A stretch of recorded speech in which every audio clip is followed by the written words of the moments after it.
Abiso po sa mga commuter at motorista. Sisimula na ang pag-aayos sa bahagi ng EDSA mula Rojas Boulevard hanggang Orense sa bisperas ng Pasko, December 24. Paano kaya ang lagay ng traffic na hebigat ngayong Christmas rush?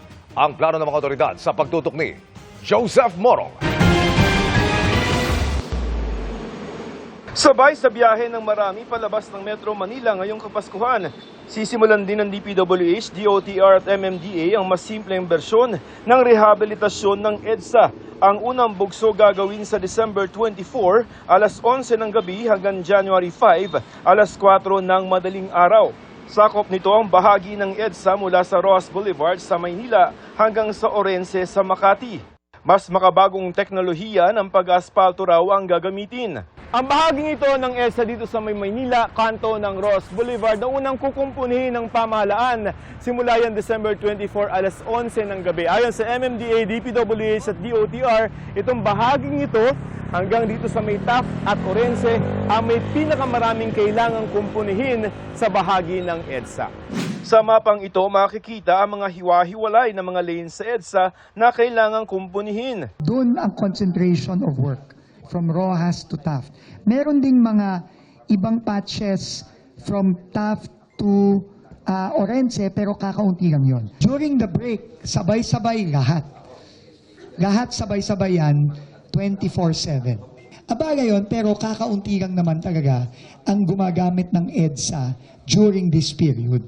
Maglalabas ng advisory sa Lunes kung saan-saan ang mga kukumpunihing mga parte ng EDSA. Yung closure na 24/7, selected yung area kung saan lang kailangan yung reblocking.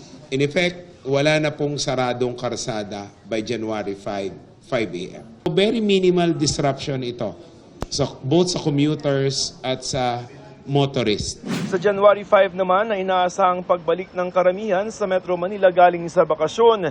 Sa gabi na lamang hanggang madaling araw gagawin ng rehabilitasyon. Hanggang May 31, 2026 na yan na schedule na matapos ng proyekto. Pagtitiyak pa ng DPWH, Ang abaga lang sa gabi hanggang madaling araw.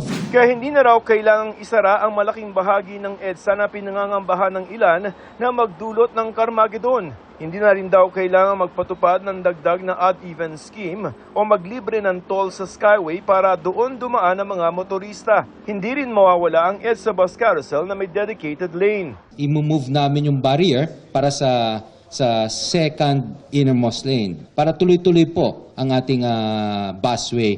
Bumaba na rin ang presyo ng proyekto mula 17 billion pesos para sa 2 taong proyekto. Ang binagong rehabilitasyon, 6 billion pesos na lamang ang halaga at 8 buwan lamang ang itatagal. Para sa GMA Integrated News, Joseph Morong, nakatutok 24 oras.